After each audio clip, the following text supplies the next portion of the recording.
Capítulo 2, versículo 12, diz a palavra de Deus assim: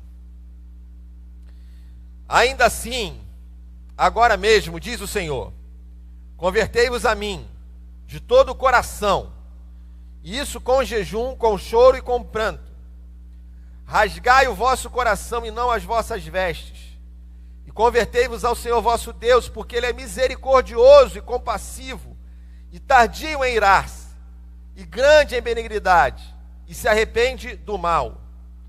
Quem sabe não se voltará, se arrependerá, e deixará após si uma bênção. Só até aí. Volto lá ao texto do versículo 13. Rasgai o vosso coração e não as vossas vestes. Convertei-vos ao Senhor vosso Deus, porque Ele é misericordioso e compassivo, e tardio em irar-se, e grande em benignidade, e se arrepende do mal. Obrigado, Pai, pela leitura da Tua palavra. Fala conosco nessa manhã, que isso possa tocar nossos corações, que essa palavra nos chame, nos desperte, que haja um despertamento, que haja um avivamento em nosso coração, Pai, em nome de Jesus. Toma a nossa vida, nos leve, Pai, para um nível maior de profundidade no relacionamento contigo, Pai. Em nome de Jesus, desperta Teu povo, Tua igreja, que Teu Espírito Santo possa convencer a cada um de nós, porque a Tua palavra diz que é o Teu Espírito que convence do pecado, da justiça, do juízo. Então é o Teu Espírito Santo que nos convence. A obra quem faz no nosso coração é o Teu Espírito, não é por força nem por violência, mas é o Teu Espírito que age em nós. Então que o Senhor tenha a liberdade de agir em nossos corações, de falar em cada vida, de despertar a nossa vida para as coisas do Senhor para esse tempo. Te louvamos e te agradecemos no nome de Jesus. Alguém pode dizer amém? Amém. Pode sentar.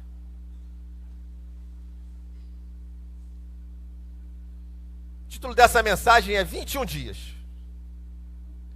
21 dias. Pode até deixar projetado lá, Levi. Obrigado. 21 dias é essa chamada. É o título da mensagem. E eu quero lhe chamar, meu amado, minha amada irmã, para essa jornada de 21 dias para essa jornada de 21 dias que podem transformar a sua vida.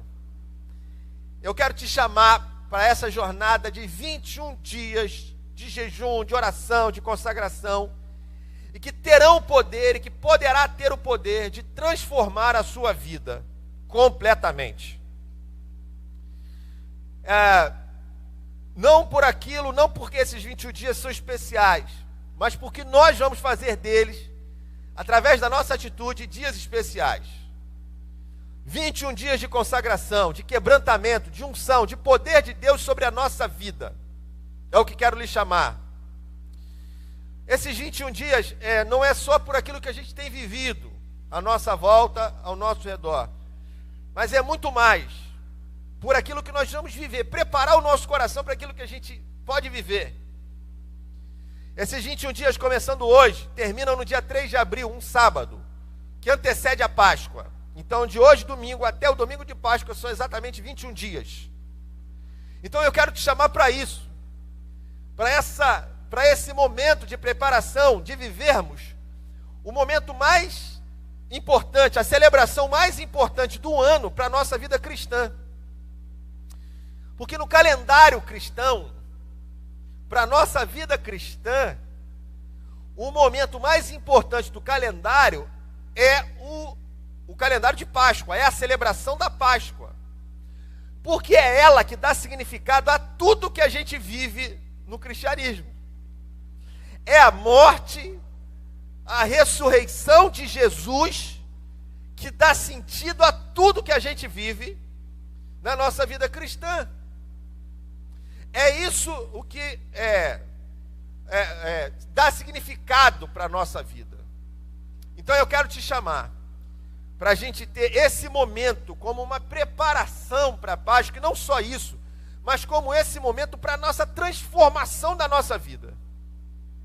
De novo eu repito, estes 21 dias terão o poder de transformar a sua vida para sempre, de mudar a sua forma de se relacionar com Deus, de mudar a maneira como você vive, como você se relaciona e como você tem intimidade com Deus. a frase que Deus tem colocado no meu coração e que eu tenho compartilhado com vocês, aquilo que eu tenho sentido no coração, aquilo que Deus tem ministrado ao meu coração, é a frase dizendo: busque a minha presença de uma maneira como você nunca buscou, e você terá a minha presença de uma maneira como você nunca teve. Busque a minha presença de uma maneira como você nunca buscou, e você terá a minha presença de uma maneira como nunca teve. Eu tenho acreditado nessa palavra.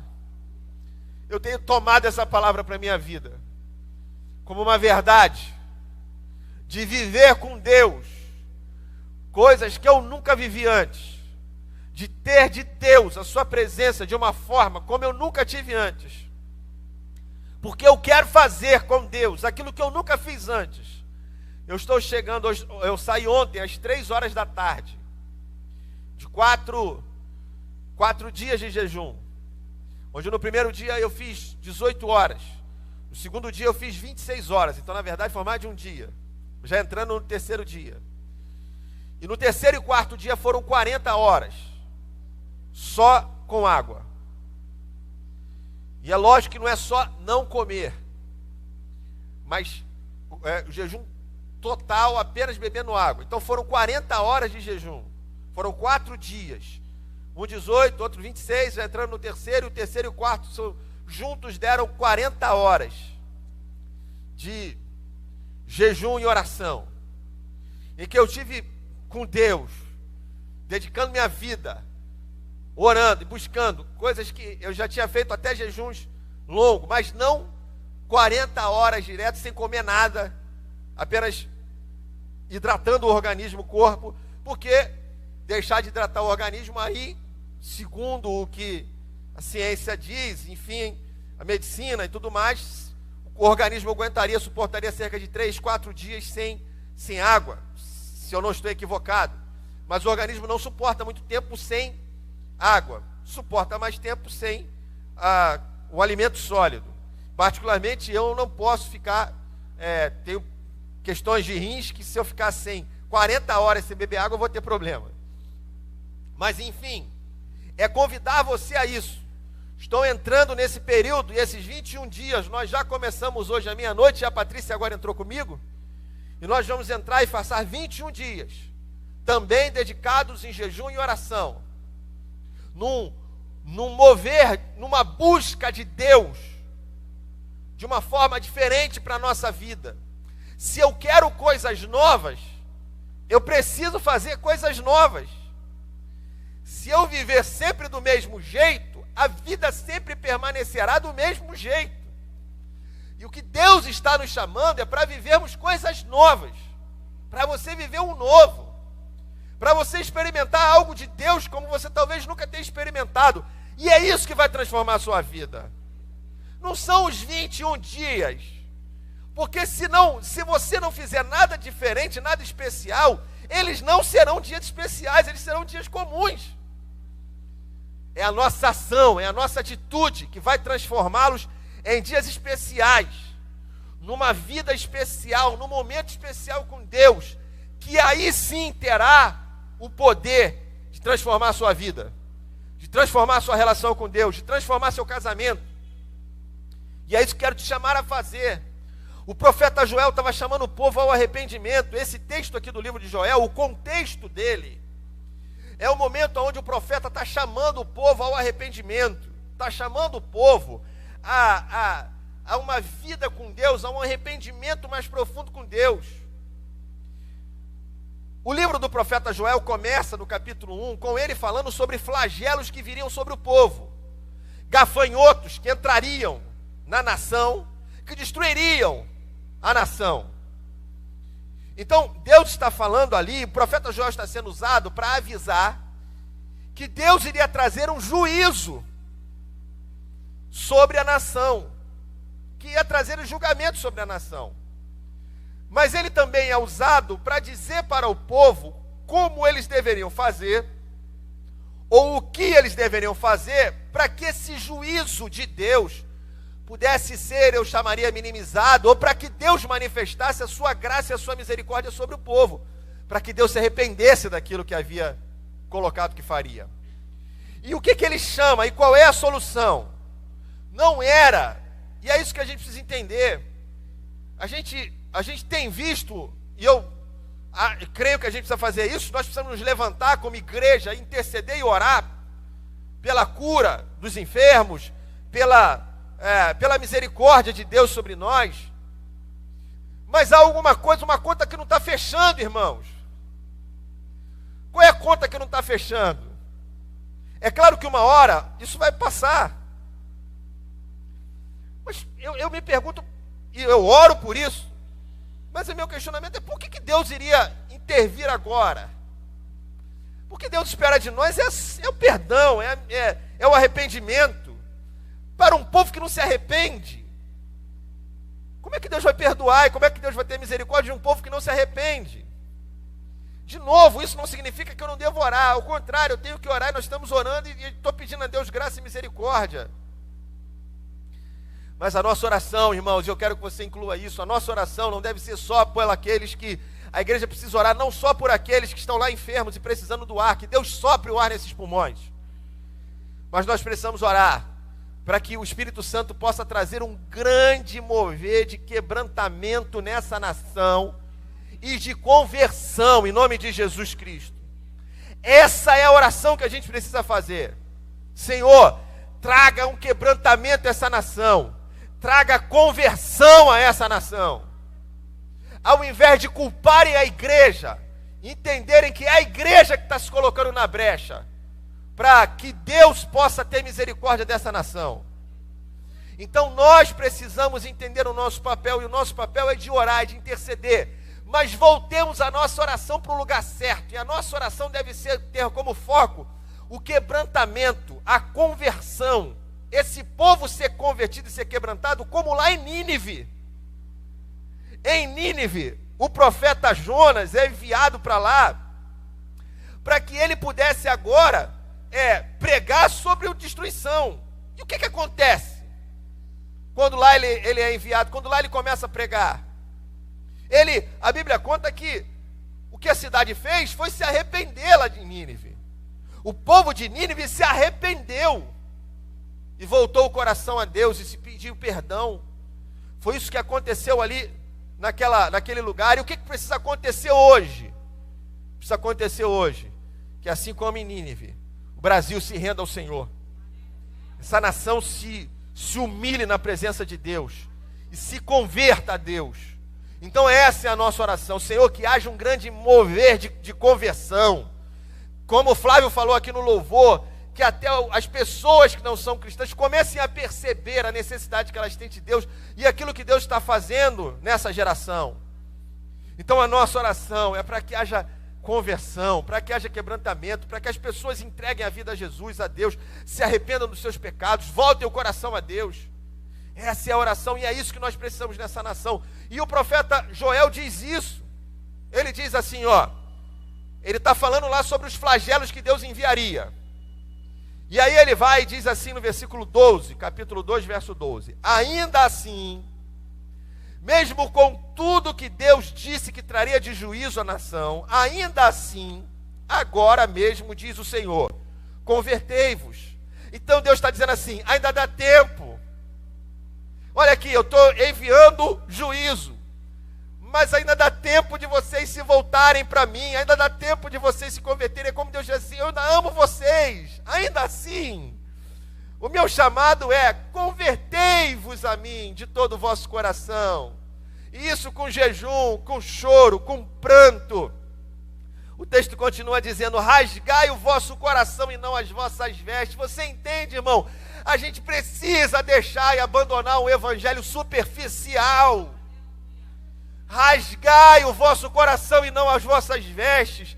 Deus está dizendo para nós, não é para viver um evangelho superficial, um evangelho de frequentar a igreja. Não, irmãos. É um evangelho de transformação. Nos tornamos na geração que vai atrás de eventos. Nos tornamos na geração que vamos atrás do cantor famoso, do pastor famoso, da igreja que está na moda. O evangelho, irmãos, anote isso, o evangelho não nos chama à igreja, o evangelho nos transforma em igreja. Entende, irmãos? O evangelho não nos chama a frequentar um lugar. Não. O evangelho nos chama a nós nos tornarmos igreja. Eu não estou aqui porque eu venho na igreja, eu estou aqui porque eu sou a igreja. É diferente. O evangelho não nos chama a sermos seguidores de um sacerdote. O evangelho não nos chama a sermos idólatras de homens, de sacerdotes, de profetas. O evangelho nos transforma num sacerdote, irmãos. Você entende isso? Não sou eu que sirvo e que faço a obra e que tenho que pregar. Somos nós que temos que fazer, irmãos.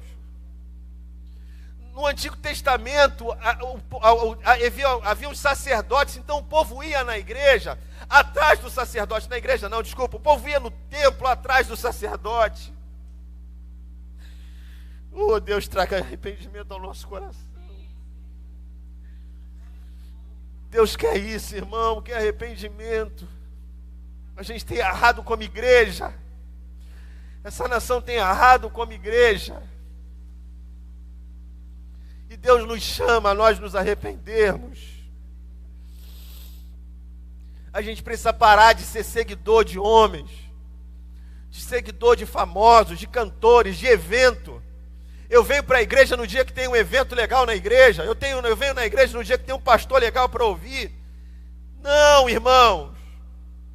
O evangelho não nos chama a isso. O evangelho nos chama a viver uma vida profunda com Deus. Um relacionamento de intimidade com Deus. De você ouvir a voz de Deus. O evangelho nos chama a crescermos, irmãos. A deixarmos de ser menino. E isso Deus tem falado tão forte ao meu coração, para dizer para vocês, para dizer para o povo dele, para você precisa crescer. Você precisa crescer. Uma criança quando nasce, no culto das 9 horas, a gente apresentou uma criança aqui, o Leonardo. A gente apresentou o Leonardo, uma criança. Um bebê de 6 meses. Um bebê quando nasce, irmão, ele toma leite materno. Leite do peito. Ele se alimenta do leite. Quando ele vai se desenvolvendo, um desenvolvimento natural da criança, quando ele vai se desenvolvendo, ele passa a tomar a papinha, né, as coisinhas batidas no liquidificador, a sopinha batida, a papinha lá, batida. Conforme ele vai se desenvolvendo, ele passa a comer uma comida sólida. O arroz, o feijão. Você vai se desenvolvendo e a criança vai crescendo. E ele vai comendo a comida sólida. Chega uma hora que essa criança, porque ela depende da comida que os adultos fazem para ela. Então ela come aquilo que os outros dão. Mas chega uma hora que ela começa a preparar o próprio alimento dela. O Lucas, por exemplo, o Lucas já está noutra fase. O João, com 9 anos, 8 anos, 9 anos, nem sei quantos anos meu filho tem, acho que 9 anos. O João, com 9 anos, ele prepara a comida dele, não a comida de fogo, mas o chocolate, o leite com chocolate. Ele pega o leite, ele pega o chocolate, ele mistura, ele faz o sanduíche dele, de lá o misto quente, o queijo quente. Ele pega lá o pão, ele pega o queijo, ele corta o queijo, bota lá na sanduicheira e faz o sanduíche dele. Sabe onde está o biscoito. Então ele sabe as horas que ele pode comer. A mãe determinou os horários, ele tem as horas, ele come lá. Ele está na fase que ele começa a se virar para comer sozinho, ser mais independente. Chega na fase, daqui a pouco, que passa a fazer a comida. Eu tenho os hoje mais velhos que tem dias que ele chega e fala: qual vai ser a janta? E a mãe pergunta para eles: qual vai ser a janta? Qual vai ser a janta? A mãe se volta, eles já estão na idade deles se virarem, né? Então, eu gostei da pergunta, qual vai ser a janta, né? Então agora você se vira e faz a sua janta. Então já estão na idade de fazer a janta. Chega a outra fase, que eles passam a prover a comida.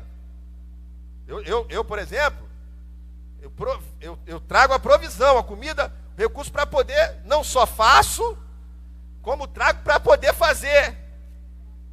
O Lucas já chegou nessa fase, o Lucas está trabalhando, primeiro salário já. Bonitão, senta aqui, quantos você vai dar aqui em casa agora? O que você vai?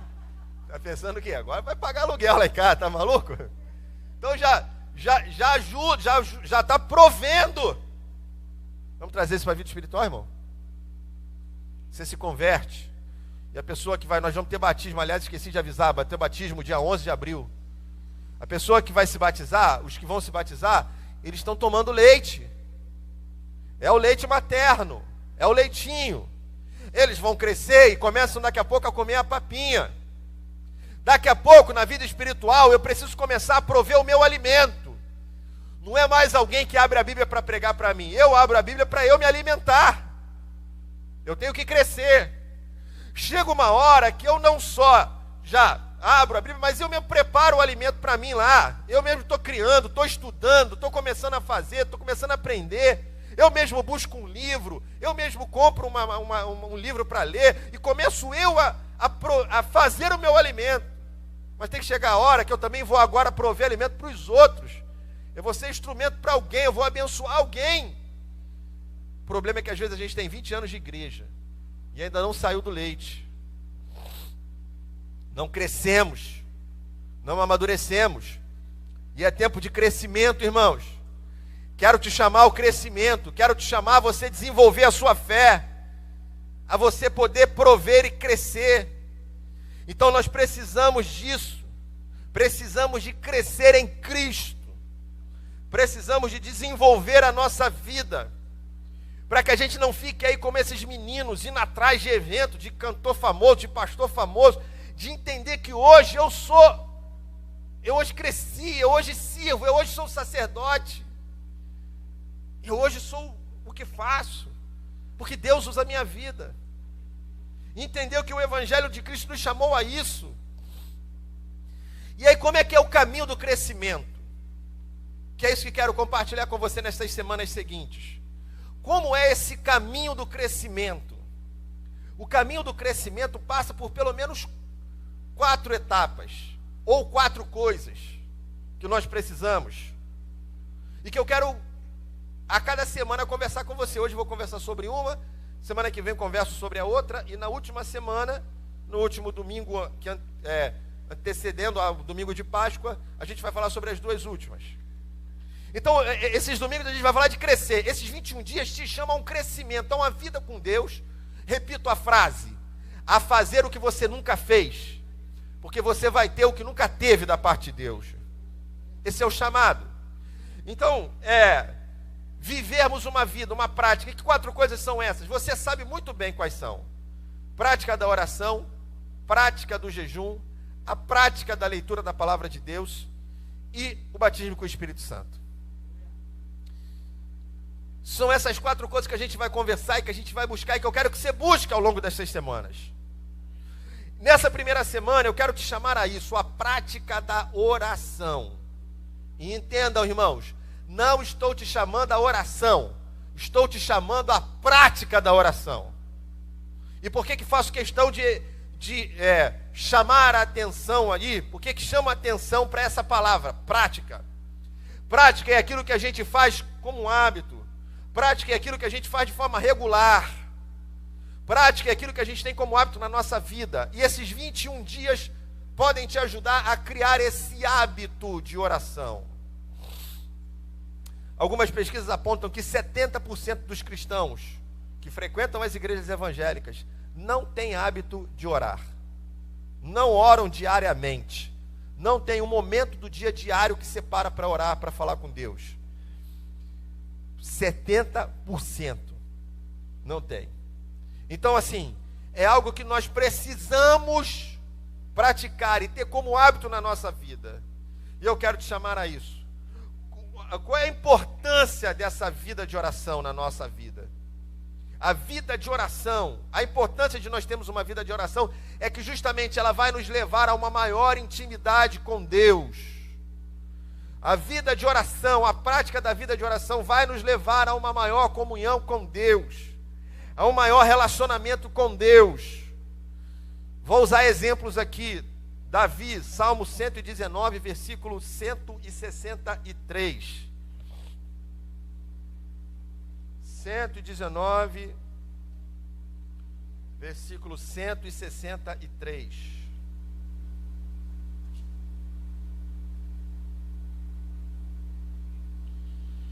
O texto diz assim: abomino e detesto a mentira, porém amo a tua lei. 7 vezes no dia eu te louvo, pela justiça dos teus juízos. Grande paz têm os que amam a tua lei, para eles não há tropeço. Veja o versículo 164, diz assim: 7 vezes no dia eu te louvo, pela justiça dos teus juízos. 7 vezes no dia. A gente às vezes olha assim e fala: meu Deus, Davi, e aí tem Davi como exemplo, aí eu quero viver as experiências que Davi viveu, mas para viver aquele caminho eu tenho que viver e fazer o que ele fez. Olha a prática de Davi, irmãos, 7 vezes no dia. No livro que a gente recentemente fizemos aqui, eu fiz lá na live lá, que faço toda sexta-feira, falamos sobre o livro Espiritualidade Emocionalmente Saudável. O pastor Peter Escaseiro, no capítulo 8, ele fala sobre o ofício de Deus. Ele usa essa expressão, o ofício de Deus. E o que é o ofício de Deus? O ofício ele colocou esse nome para essa prática regular de oração diariamente. Nós vivemos uma vida muito agitada, todos nós temos um monte de coisa para fazer, e pouco tempo a gente tem para separar para orar. Uma dona de casa, irmãos, não precisa trabalhar fora não. Aliás, as donas de casa às vezes trabalham muito mais do que a gente que trabalha fora, que tem responsabilidade fora. Então, uma dona de casa tem a sua vida agitadíssima. Nós que trabalhamos, temos os nossos afazeres diários, temos uma vida agitadíssima, um monte de compromisso. Mas tempo com Deus é prioridade. Aliás, tempo é prioridade. E com Deus é prioridade. E ele então disse que ele aprendeu a separar, esse pastor, a separar 7 momentos do dia. Ele dividiu 7 momentos do dia para que ele pare, para que ele vá para um canto, para que ele dobre os joelhos dele, ou sente, e tenha um momento dele com Deus. Não é aquela coisa de estar orando, mas é aquela coisa de ir para o canto para acalmar a alma, para acalmar o coração, para fechar os olhos, esquecer um pouco da confusão.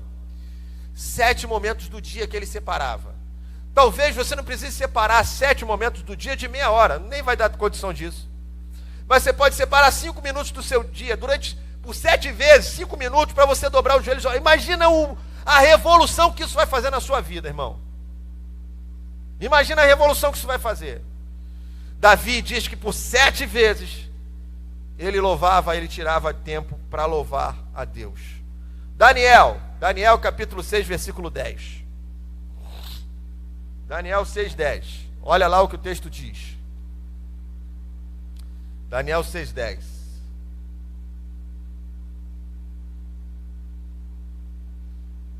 Diz o texto: Daniel, pois, quando soube que a escritura estava assinada, entrou em sua casa e em cima no seu quarto, onde havia janelas abertas do lado de Jerusalém, 3 vezes por dia punha joelhos e orava, e dava graças a Deus diante do seu Deus, como costumava fazer. Então vamos lá entender um pouco, isso aqui eu vou explorar um pouco mais. Daniel, a Bíblia diz que a escritura foi assinada. Que escritura é essa? O contexto é que o rei assina uma escritura, assina uma lei, proibindo de que se orasse a qualquer Deus que não a ele próprio. Porque ali naquele momento o rei era considerado uma divindade. Então Daniel não podia orar ao Deus dele, não podia fazer orações, porque a punição para a oração seria a prisão. Então não podia orar, não podia fazer orações. E a Bíblia diz que então Daniel, quando soube que a escritura estava assinada, o que foi que Daniel fez? O que foi que Daniel fez quando descobriu que a escritura estava assinada? Daniel foi orar. Daniel foi orar, entrou na sua casa e foi orar. Foi isso que Daniel fez. Ou seja, quando Daniel viu que tinha um problema, o que Daniel fez quando viu que tinha um problema? Foi orar. Aí, talvez a gente vai dizer, pastor, nada demais. Porque um monte de gente, quando está com problema, corre para Deus. Vem para a igreja. Ainda assim, é um exemplo para mostrar para nós que Daniel, quando enfrentou um problema, ele sabia aonde ele podia encontrar a solução. Sabe onde você encontra a solução para as suas lutas, irmãos? Em Deus.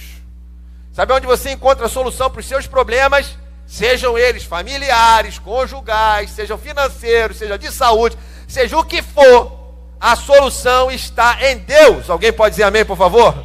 Em Deus. Então, siga o exemplo de Daniel. Na hora do problema, ele correu para Deus. A Bíblia diz outra coisa que eu quero chamar a atenção e que é legal para nós. A outra coisa que a Bíblia diz é que, quando Daniel descobriu que estava com problema, ele vai, a Bíblia fala lá, ó, entrou em sua casa e em cima, no seu quarto, onde havia janelas abertas, do lado de Jerusalém, 3 vezes por dia, se punha de joelhos. Ou seja, ele tinha um lugar especial. Ele tinha um lugar onde ele podia ficar com Deus, onde ele podia dobrar os joelhos, onde ele podia ter aquele momento de comunhão e intimidade com Deus. Jesus diz assim: quando você for orar, entra no teu quarto, fecha a tua porta e ora em secreto ao teu Pai. Então Jesus também está nos ensinando que é muito importante, que faz parte dessa intimidade, dessa comunhão com Deus. Nós temos um lugar, nós temos um cantinho nosso de oração. Será que você tem um cantinho na sua casa de oração, irmão? Prepare nesses 21 dias, arrume um lugarzinho lá de oração para você. Prepare um cantinho lá de oração. Não é que ali vai ser nada sagrado. Não acho que você vai ouvir. Falei, não acho, vai que ouve, né? Sei lá. Mas não acho que você vai ouvir o que Moisés ouviu: tira a sandália dos teus pés, porque o lugar que você está é santo. Tomara que você ouça lá na tua casa, lá na hora que você for lá, pareça um anjo lá e diga para você que aquele lugar lá agora é santo. Mas é um lugar, entende que é um lugar de intimidade, é um lugar de comunhão, é um lugar de paz, é um lugar onde você para e o mundo parece que para de girar, e a gente volta a nossa cabeça para Deus. Arrume esse cantinho lá na sua casa, arrume esse lugar lá para você. Daniel tinha esse lugar. Jesus diz que a gente deve ter esse lugar, o nosso quarto, o nosso lugar de intimidade. Mas a Escritura continua, a Bíblia diz lá sobre Daniel, ele vai e ele orava. E quantas vezes ele orava, irmãos? 3 vezes. 3 vezes. Quem sabe esses 21 dias não seja isso, irmão. Ao invés de você orar só um momento do dia, ter ali 1 hora, e de novo, o livro, o Peter Escaseiro fala sobre isso. Ele diz que muitas vezes o nosso erro como vida cristã é que a gente tem aquele momento de manhã como se assim, como se fosse camelo, sabe? Sabe o camelo? O camelo bebe água uma vez e anda não sei quanto tempo sem beber água. Como um tanque de gasolina, onde a gente enche o tanque e aí roda não sei quantos quilômetros com o tanque cheio. E ele nos chama a inverter essa lógica. E ele chama para dizer o seguinte: irmão, ao invés de você ter um momento com Deus, tenha 3, tenha 4 momentos com Deus ao longo do dia. Separe 10 minutos de manhã, separe 10 minutos no meio do dia, separe 10 minutos no fim do dia. Separe um tempo para você poder estar com Deus durante o dia, onde você vai fazer com que toda hora algo novo esteja recebendo na sua vida. Toda hora algo de novo, algo da presença de Deus venha no seu coração. Você entende, irmão, a importância de um momento como esse, da gente separar e da gente ter momentos do dia onde eu vou dobrar os meus joelhos, onde eu vou tirar, seja quanto tempo for, irmão, mas de você ser renovado por Deus, de você receber um renovo da parte de Deus, de você parar num posto lá. É como a gente andando num carro, a gente para no posto de vez em quando e lava os vidros do carro. De vez em quando Deus lavar a sua alma, derramar o óleo precioso sobre a sua vida, derramar o renovo sobre você. Quantos desejam isso? Digam amém, irmão. De você separar isso, esses 21 dias. Irmão, o que é que você nunca fez para Deus? O que é que você nunca fez para Deus? O que é que você nunca viveu? Um jejum diferente. 40 horas de jejum só bebendo água. É uma experiência que eu nunca tinha tido com Deus. E viver isso foi maravilhoso. Eu e Patrícia agora estamos aí nos colocando um desafio para nós aí, para esses 21 dias também de jejum, juntos, nós dois. O que isso pode promover no nosso casamento, irmão? Já amo essa mulher, como é que eu vou amar mais ainda? Você entende o que isso pode promover no seu casamento?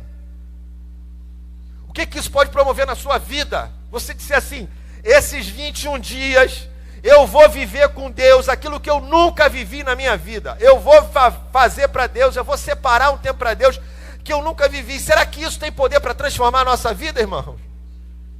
Quero te chamar para viver uma vida de oração diferente. Um mover de oração diferente na sua vida. Daniel por 3 vezes. E aí, o legal é isso, porque, de novo, quando Daniel soube do problema, o que ele faz? Ele corre para Deus. Quando Daniel soube do problema, ele vai orar. Mas ele vai orar num lugar especial. E ele vai orar como ele orava 3 vezes por dia. Ele passa a orar 3 vezes por dia. Mas o versículo termina dizendo o seguinte, ó. E orava, dava graças a Deus diante do seu Deus, como costumava fazer. Repita essa frase final comigo. Como? Mais uma vez para ficar bonito. Ou seja, Daniel correu para orar a Deus só porque estava com problema?